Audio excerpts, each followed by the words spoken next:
Hey there, welcome back everybody. Today I was inspired to do this video because it's a really nice day. It's probably the first kind of warmish sunny day we've had since the beginning of spring here in Melbourne, and I know in the Northern Hemisphere it's the opposite way around. And it inspired me to wear this fragrance today, and then also subsequently inspired this video. This is my travel spray that's nearly empty of Dilettante from Hiram Green. This is a beautiful Neroli orange scent. It's basically the whole orange tree. If you want to distill it into a perfume, that's what you're going to smell like. And I absolutely love this fragrance. Now, I think it's now discontinued, so I need to see if I can get a bottle of this.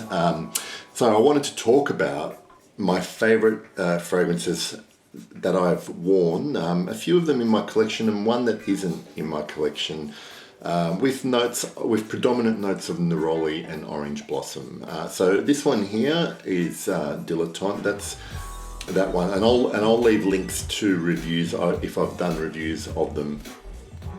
But like I said with Dilettante, this one here is Neroli. I think orange is another note, and maybe petitgrain. There is this kind of, this is really, I wouldn't describe this as orange sweet. You definitely get the Neroli flower and you get that green, slightly bitter petitgrain in here, which is really, it's just really an uplifting combination in this particular perfume. And surprisingly for this type of perfume, this really lasts very well on my skin. And I wasn't expecting it to, because usually when it comes to things like Neroli, citrus notes, you don't expect them to. But I just always smile wearing this whenever it comes up, and days like today, it doesn't have to be really hot, but days like today with the sun out, it just suits it perfectly. Now, going in a slightly different direction to Dilettante, this one here is APOM pour Homme from Maison Kurkdjian. This is a very the main notes here are orange blossom, and I think there's quite a few musks, as you would expect from MFK, and a really lovely cedary woody base here. This is the opposite to Dilettante in that it's a very solid perfume, I find, and the orange blossom has a sweetness, and it's actually a little bit darker than what you would expect from, I think this is how I differentiate when I smell orange blossom as opposed to Neroli, is that orange blossom I find is a darker note, it's lower pitched. This actually doesn't have to be, this is a really good all year round fragrance, so you don't need to reserve this for warmer weather, because I find that APOM pour Homme has enough substance to wear in pretty much any kind of scenario. Alright, so the next one with a dominant note of Neroli, but here it's treated with lots of white musks, clean musks, and this is Mugler Cologne. Neroli is, when a lot of people try to describe Neroli, it's an immediate association with a clean, soapy smell, and as a lot of you might know, Mugler Cologne was inspired by a soap that Thierry Mugler came across when he was in Morocco. I think I've got that story right. And this cologne was actually inspired to smell like that particular soap. I like this one because although the Neroli's there, it's more of an illusion than anything else. Like, this is the cliched, just fresh, clean, out of the shower smell for me. I can't think of anything that comes closer to that description, and I love wearing this. It is a very light fragrance, but it's the kind of thing that will immediately I guess psychologically maybe cool you down on a hot day when you overspray yourself with this stuff. You can't overspray Mugler cologne and you'll smell great doing it. All right, so the next one here is one that I've never mentioned on this channel before. Maybe I have.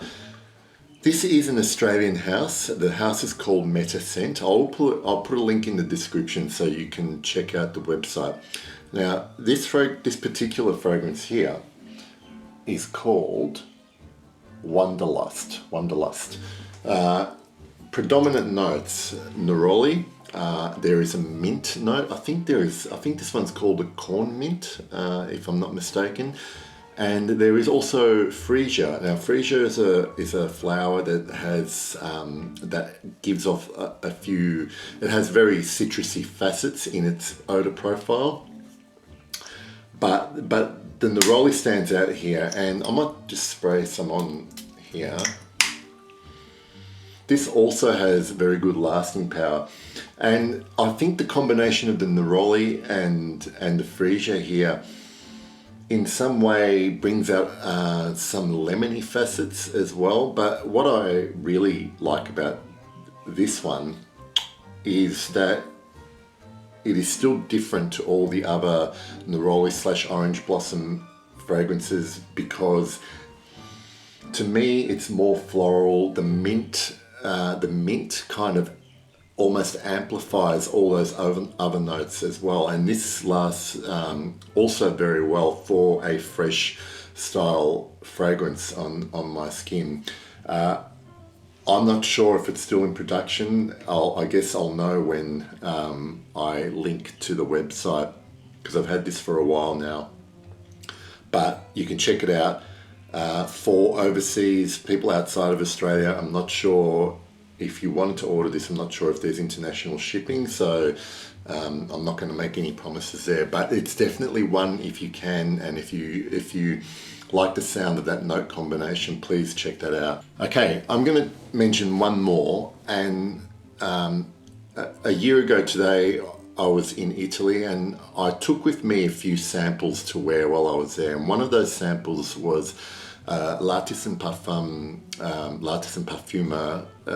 Seville, which is a orange blossom Neroli, and the other dominant accord in that was a beeswax accord. And I've got to say, I'm really not sure why I don't have a bottle of this yet, because that was a real surprise to me. I actually wore it for the first time when I was over there. I have really nice associations with my holiday and that perfume, but it was a really pleasant surprise. It's a warm orange blossom fragrance. That combination of Neroli and beeswax just made it. Just gave it a whole bunch of depth and layers to it. And so this is one, it's strange because of that. It's one that I imagine being so perfect at having drinks at dusk in an outdoor bar on a hot summer's day. Sun's just coming down. I know that there is a story behind the creation of this fragrance. Off the top of my head, I can't repeat it here because I don't remember it properly. But this is my association with Seville. So I will probably at some point, at the very least, try and find a decant of it. I think that's still readily available as well. So now what I want to know is what your favorite Neroli orange blossom fragrances are in the comments, so I can do a bit more exploring. I hope you enjoyed that. Thank you as always for watching, and I'll see you guys later. Bye.